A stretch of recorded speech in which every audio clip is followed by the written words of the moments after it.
नमस्कार प्रिय दर्शकों, आप देख रहे हैं मेरा YouTube channel ask Arya astrology और मैं हूं आपका एस्ट्रोलॉजर आर्या हर्ष।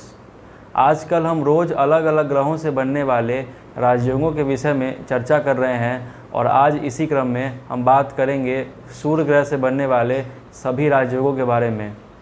जानेंगे कि जब सूर्य ग्रह हमारी कुंडली में राजयोग देता है तब इसका हमारे जीवन पर क्या प्रभाव पड़ता है। लेकिन हम इससे पहले ये जान लेते हैं कि ज्योतिष में सूर्य ग्रह की क्या भूमिका है। प्रिय दर्शकों, ज्योतिष में सूर्य ग्रह को राजा का दर्जा दिया गया है। जिस तरह चंद्रमा रानी है, बुध राजकुमार है, उसी तरह सूर्य राजा है।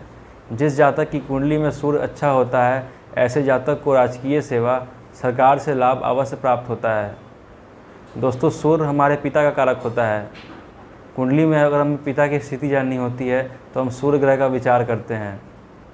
प्रिय दर्शकों, जिसकी कुंडली में सूर्य अच्छा होता है उसको राजकीय सेवा, राज्य से सम्मान, सरकार से सम्मान, सरकारी नौकरी, उच्च पद बहुत जल्दी प्राप्त हो जाता है।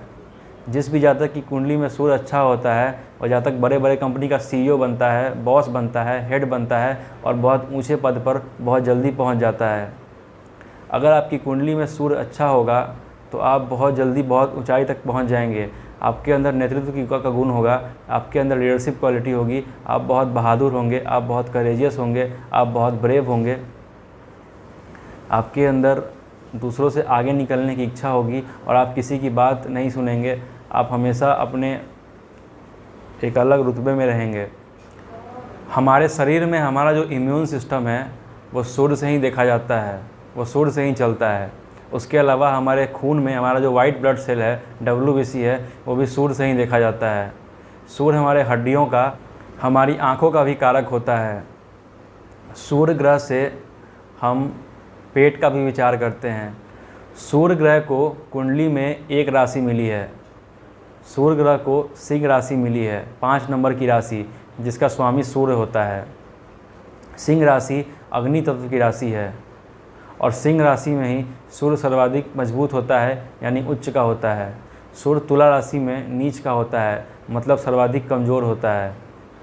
तो प्रिय दर्शकों, मोटे तौर पे हमने जाना कि ज्योतिष में सूर्य ग्रह की क्या भूमिका है। आइए अब ये जान लेते हैं कि वो कौन से छोटे बड़े राजयोग हैं जो सूर्य ग्रह की कृपा से हमें मिलते हैं। सूर्य ग्रह की कृपा से वैसे तो हमें कई सारे राजयोग मिलते हैं, लेकिन जो महत्वपूर्ण राजयोग है उसकी चर्चा हम पहले करेंगे। सूर्य ग्रह से मिलने वाला जो पहला राजयोग है उसे हम कहते हैं वेशी योग। कुंडली में सूर्य से दूसरे भाव में अगर कोई ग्रह बैठा होता है तो वेशी योग का निर्माण होता है, लेकिन यह ग्रह चंद्रमा, राहु और केतु नहीं होना चाहिए। इसके अलावा कुंडली में सूर्य ग्रह की स्थिति भी अच्छी होनी चाहिए। सूर्य पापाक्रांत नहीं होना चाहिए, पाप ग्रहों के प्रभाव में नहीं होना चाहिए और सूर्य की स्थिति भी ठीक होनी चाहिए, यानी सूर्य कमज़ोर नहीं होना चाहिए। वेशी योग में जन्म लेने वाला जातक बहुत छोटी जगह जन्म लेकर भी बहुत बड़ी ऊंचाई तक पहुंच जाता है। उसे अपने शुरुआती जीवन में संघर्ष तो करना पड़ता है, लेकिन धीरे धीरे वो बहुत ऊंचाइयों तक पहुंच जाता है। वेशी योग में जन्म लेने वाला जातक बहुत धनवान होता है और उसके पास बोलने की यानी वाणी की अद्भुत क्षमता होती है। उसके पास धन की भी कोई कमी नहीं होती। आइए जान लेते हैं अब सूर्य ग्रह से बनने वाले दूसरे राजयोग की, जिसे हम कहते हैं वाशी योग।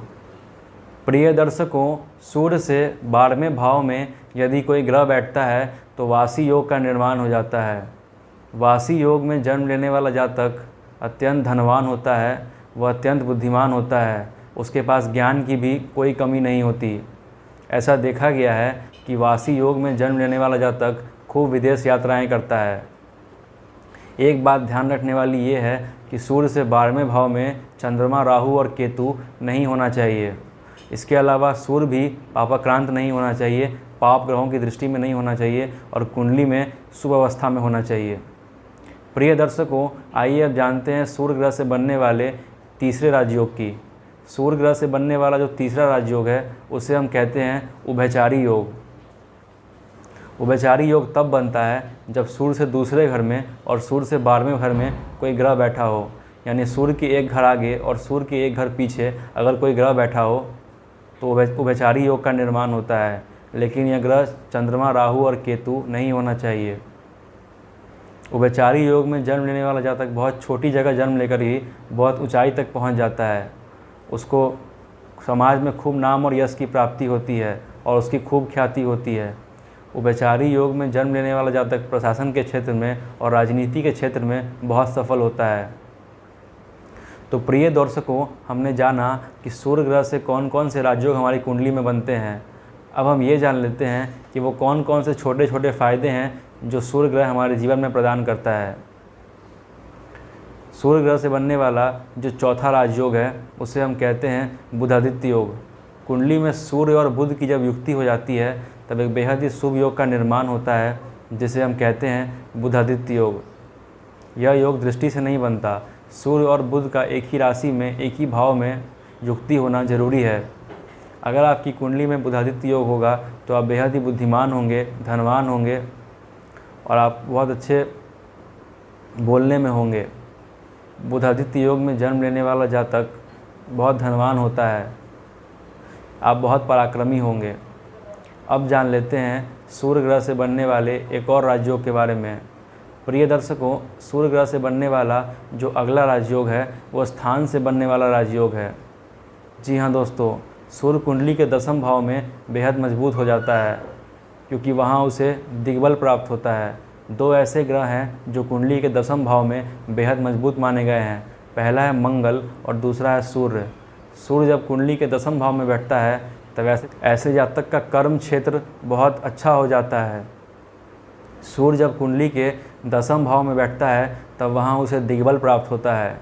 ऐसे जातक को अपने कैरियर में बहुत नाम और यश की प्राप्ति होती है। प्रिय दर्शकों, अब जान लेते हैं सूर्य के एक और छोटे राजयोग के बारे में, जिसे हम कहते हैं नीच भंग राजयोग। सूर्य जब कुंडली के 7 नंबर यानी तुला राशि में होता है तब वो नीच का होता है, और जब तुला राशि का स्वामी कुंडली के केंद्र में आकर बैठ जाए, जब शुक्र कुंडली के केंद्र में आकर बैठ जाए तो सूर्य का नीच भंग हो जाता है। सूर्य का नीच भंग राजयोग भी एक बेहद ही महत्वपूर्ण योग है और इस योग के होने पर व्यक्ति को जीवन में अपार नाम और यश की प्राप्ति होती है। उसके अंदर बहुत ज़्यादा आत्मविश्वास होता है। तो प्रिय दर्शकों, हमने सूर्य से बनने वाले सभी राजयोगों के बारे में चर्चा की और जाना कि सूर्य हमारे जीवन में कौन कौन से छोटे बड़े राजयोग हमें देते हैं। वीडियो में बने रहें और आगे भी हम इस तरह के वीडियोस लाते रहेंगे, जिसमें हम अलग अलग ग्रहों से बनने वाले राजयोगों के विषय में चर्चा करेंगे। धन्यवाद दोस्तों।